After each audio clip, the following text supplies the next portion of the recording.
देवभूमि उत्तराखंड के सभी मित्रों को मेरा सादर नमस्कार। मित्रों, आज हम यहाँ पर अध्ययन करने जा रहे हैं कक्षा 9 हिंदी के तृतीय सप्ताह की वर्कशीट का। मित्रों, आपको मालूम ही है कि उत्तराखंड SCERT द्वारा कक्षा 6 से 9 तक के सभी विद्यार्थियों के लिए मिशन कोशिश कार्यक्रम संचालित किया जा रहा है, जिसमें कि बच्चों को सभी विधाओं में सीखने के प्रतिफल प्राप्त कराने के उद्देश्य से यह कार्यक्रम 8 सप्ताह के लिए चलाया जा रहा है। इसी क्रम में आज हम कक्षा 9 हिंदी विषय के तृतीय सप्ताह की जो वर्कशीट है वो यात्रा वृत्तांत पर आधारित वर्कशीट है। तो इसमें हम अध्ययन प्रारंभ करते हैं। देखिए, पूर्व में दिए गए अभ्यास पत्रक में आपने गद्य साहित्य की विधा कहानी दो बैलों की कथा के बारे में अध्ययन किया था।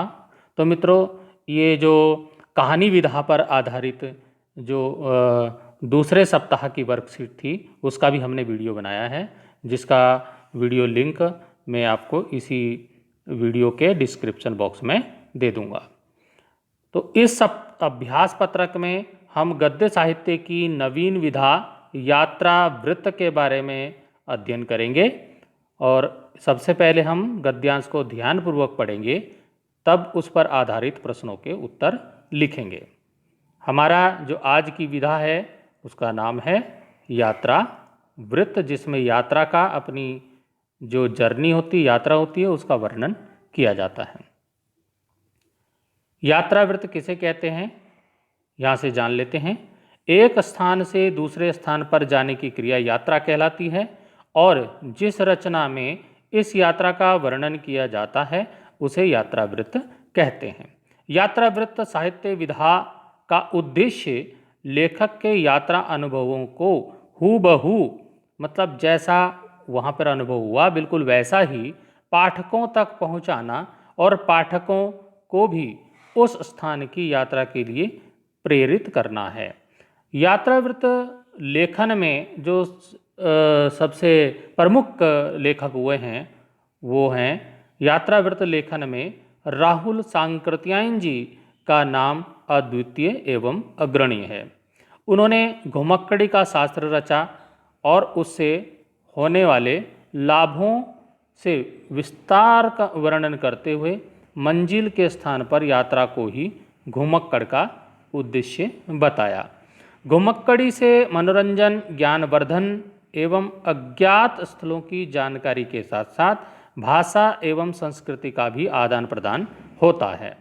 मेरी जीवन यात्रा 6 भाग, दर्शन दिग्दर्शन, 22वीं सदी, वोल्गा से गंगा, भागो नहीं दुनिया को बदलो, दिमागी गुलामी, घुमक्कड़ शास्त्र उनकी प्रमुख कृतियां हैं। तो मित्रों, हमारी जो कक्षा 9 की पुस्तक है हिंदी की, उसमें गद्य खंड में दूसरे जो पाठ है लहासा की ओर, उसके जो लेखक हैं वो हैं राहुल सांकृत्यायन जी। तो यात्रा वृत्त का आपको विस्तार से अध्ययन करना है तो आप लहासा की ओर पाठ का अध्ययन कर सकते हैं, जो कि एक यात्रा वृत्त है। अब ये हमने गद्यांश पढ़ा, तो इसमें प्रश्न संख्या 1 जो गद्यांश पर आधारित है उसको हम देख लेते हैं। प्रश्न संख्या 1, उपर्युक्त गद्यांश को पढ़कर प्रश्नों के उत्तर दीजिए। जो ये गद्यांश हमने पढ़ा इसको पढ़ करके हम उत्तरों को यहाँ पर लिखेंगे। तो हमारा क प्रश्न है, यात्रा वृत्त किसे कहते हैं। तो मित्रों, शुरू में ही इसमें मिल गया हमको कि जिस रचना में इस यात्रा का वर्णन किया जाता है उसे यात्रा वृत्त कहते हैं। तो इसका उत्तर हम यहाँ से, ये तृतीय सप्ताह जो आंसर शीट मैंने बनाई है इसको आप देख सकते हैं कि जिस रचना में यात्रा का वर्णन किया जाता है उसे यात्रा वृत्त कहते हैं। ऐसे ही प्रश्न संख्या 2 ख में, जो 1 का ख है उसमें चलेंगे। यात्रा वृत्त साहित्य विधा का उद्देश्य लिखिए। यात्रा वृत्त साहित्य विधा का जो उद्देश्य है वो क्या है, तो यहाँ पर आप उत्तर देख सकते हैं। यात्रा वृत्त साहित्य विधा का उद्देश्य लेखक के यात्रा अनुभवों को हूबहू पाठकों तक पहुंचाना और पाठकों को भी उन स्थानों की यात्रा के लिए प्रेरित करना है। तो ये उत्तर आप यहाँ से लिख देंगे ख वाले का। ग का देखिए, ग है यात्रा वृत्त विधा में लेखन करने वाले प्रसिद्ध लेखक का नाम लिखिए। अब यात्रा वृत्त विधा में जो लेखन करने वाले लेखक का नाम मैंने यहाँ पे बता ही दिया आपको, वो हैं राहुल सांकृत्यायन जी। तो आप इसका उत्तर लिख सकते हैं कि यात्रा वृत्त विधा में लेखन करने वाले प्रसिद्ध लेखक राहुल सांकृत्यायन जी हैं। तो ये विधा है, यात्रा वृत्त विधा, इसको विधा लिखेंगे। ये यहाँ पे जो विद्या लिखा है इसको आप विधा, धा से धनु, इसको कर लेंगे। तो ये राहुल सांकृत्यायन जी यात्रावृत्त के प्रमुख लेखक हैं, प्रसिद्ध लेखक हैं। अगला हमारा जो इसमें प्रश्न है वो घुमक्कड़ी के लाभ लिखिए। घुमक्कड़ी से क्या क्या लाभ हो सकते हैं, घूमने से क्या क्या लाभ हो सकते हैं, यात्रा करने से तो इसमें क्या क्या लाभ हो सकते हैं। घुमक्कड़ी से मनोरंजन, ज्ञानवर्धन एवं अज्ञात स्थलों की जानकारी के साथ साथ भाषा एवं संस्कृति का भी आदान प्रदान होता है। तो ये आप इसका उत्तर यहाँ से जान पाएंगे।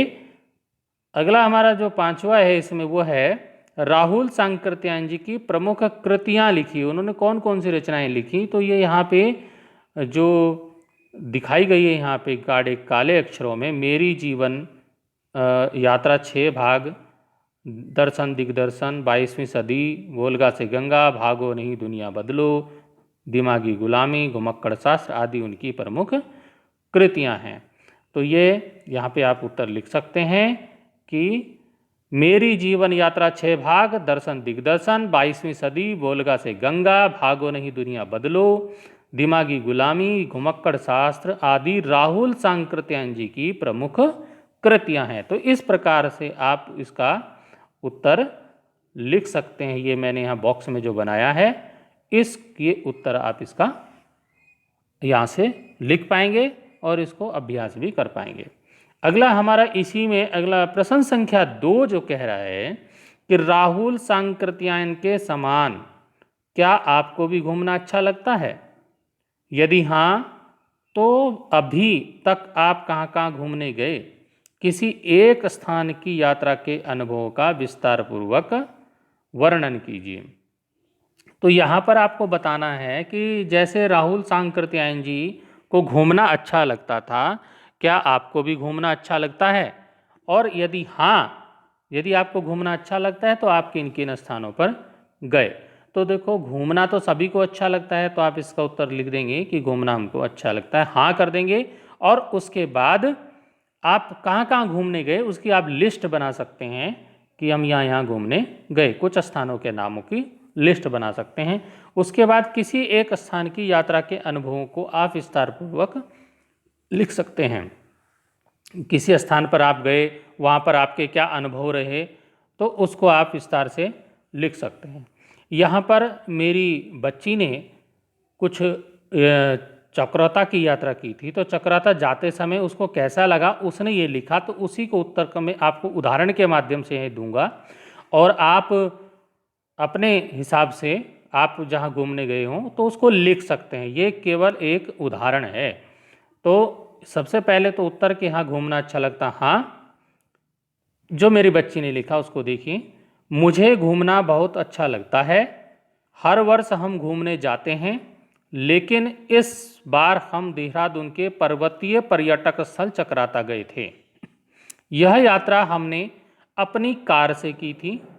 यात्रा के लिए घर से निकलने के बाद हमने रास्ते में सर्वप्रथम कालसी में स्थित महाकाली माता मंदिर में माता रानी के दर्शन करके अपनी यात्रा का शुभारंभ किया। चक्राता घूमने आने वाले पर्यटक कालसी में महाकाली माता मंदिर में रुककर माता रानी के दर्शन करके ही यात्रा प्रारंभ करते हैं। ऐसी मान्यता है कि जो पर्यटक माता रानी के दर्शन करके यात्रा करता है उसकी यात्रा शुभ एवं मंगलमय होती है। यात्रा मार्ग में हमने जौनसार के प्राकृतिक सौंदर्य का आनंद लिया।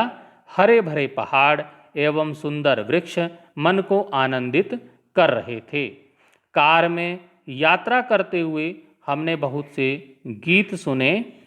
यात्रा के दौरान हमने अपने साथ खाने के लिए कुछ सामान लेकर गए थे, जैसे फल, नमकीन, चॉकलेट आदि। जब भी हमें खाने का मन होता तो हम कुछ न कुछ निकाल कर खा लेते थे। तो बच्चे तो ऐसा करते ही हैं। आगे है, चकराता में काफ़ी ठंड है, इसलिए कई जगह पर रुक कर हमने चाय पी और नमकीन स्नैक्स और क्रीम रोल भी खाए। जब हम चकराता बाजार में पहुंच गए तो हमने चांदना के यहाँ रुककर मोमो खाए, जो कि चकराता में काफ़ी प्रसिद्ध हैं।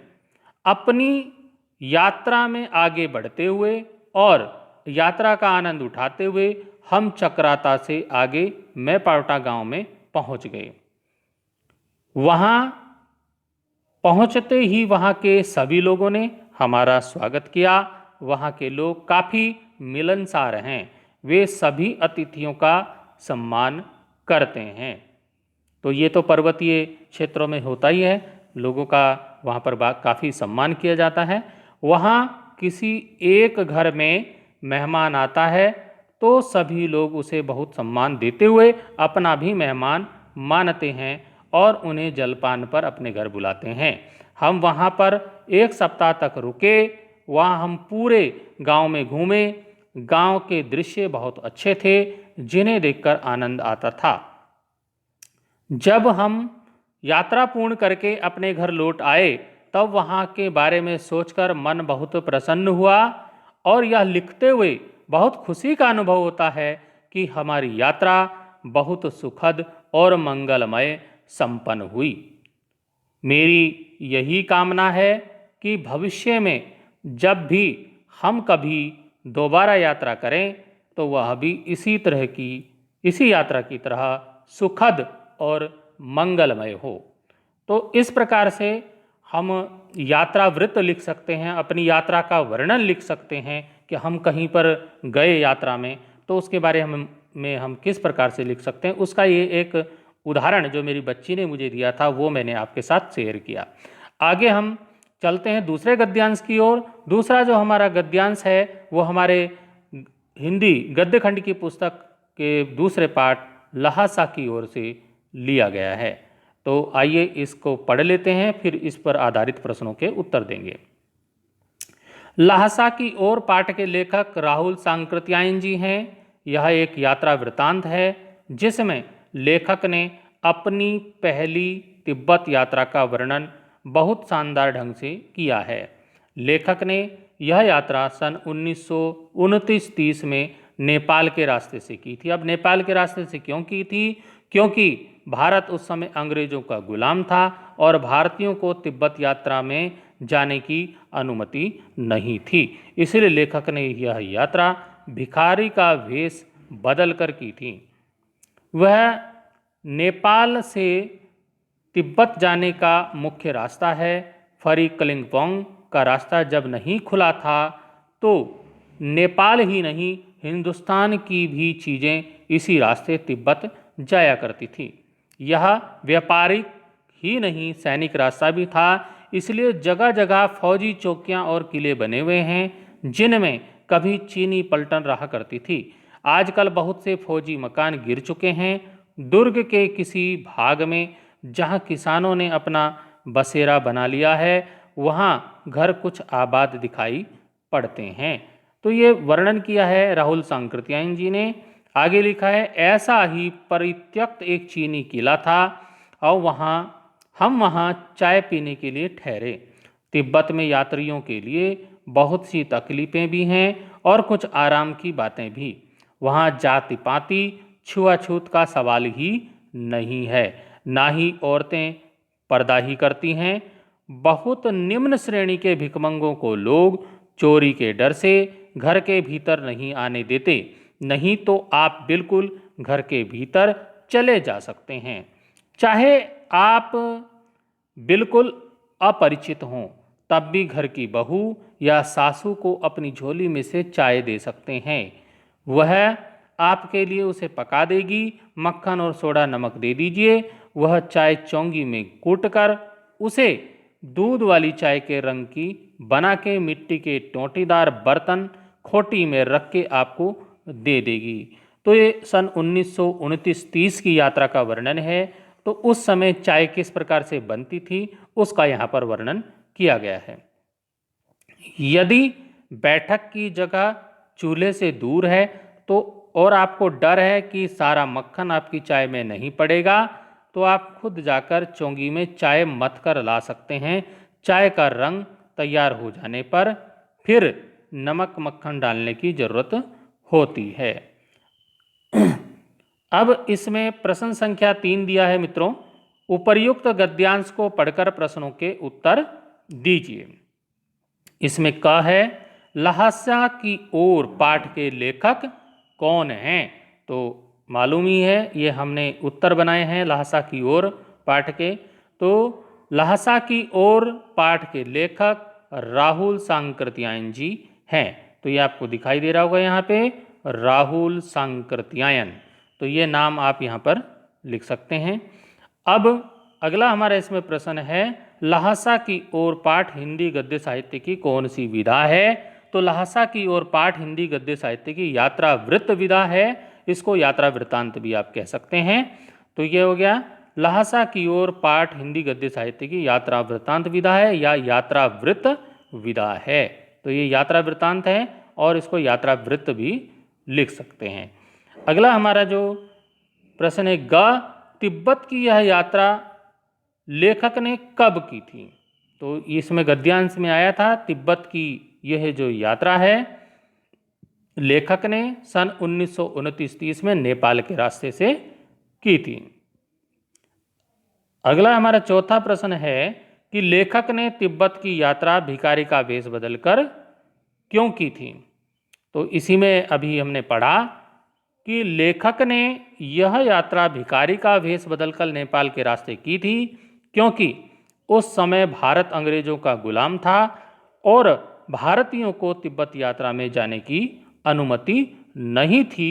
तो लेखक जो है भेष बदलकर छिपकर तिब्बत की यात्रा उन्होंने नेपाल के रास्ते से की थी। इसमें पांचवा जो प्रश्न है वो है कि यह परिच्छेद के आधार पर, परिच्छेद मतलब ये हमने गद्यांश पढ़ा, इसके आधार पर बताइए कि उस समय तिब्बती समाज कैसा था। तो मित्रों हम यहाँ पर लिख सकते हैं कि उस समय तिब्बती समाज में जाति पाति छुआछूत नहीं था। औरतों के लिए पर्दा प्रथा का प्रचलन भी नहीं था। अपरिचित लोगों को भी वह अपने घर में भीतर तक आने देते थे, परंतु बहुत निम्न श्रेणी के भिखमंगों को लोग चोरी के डर से घर के भीतर तक नहीं आने देते थे। वहाँ के लोग बहुत ही अच्छा आतिथ्य सत्कार करते थे। तो ये वहाँ उस समय के तिब्बती समाज का यहाँ पर वर्णन इस प्रकार से हो सकता है। तो मित्रों यह था हमारा तृतीय सप्ताह कक्षा 9 हिंदी की वर्कशीट, जो कि मिशन कोशिश के अंतर्गत उत्तराखंड में कक्षा 9 से 6 से 9 तक संचालित की जा रही है। तो मित्रों ये वीडियो आपको कैसा लगा आप कमेंट कर बताइएगा और इस वीडियो को दोस्तों में शेयर कीजिएगा, लाइक कीजिएगा और मेरे चैनल को सब्सक्राइब अवश्य कीजिएगा। मैं हमेशा ही आपके लिए नए नए वीडियो बनाता रहूँगा। अभी के लिए संजीव कोहली को दीजिए इजाज़त। धन्यवाद।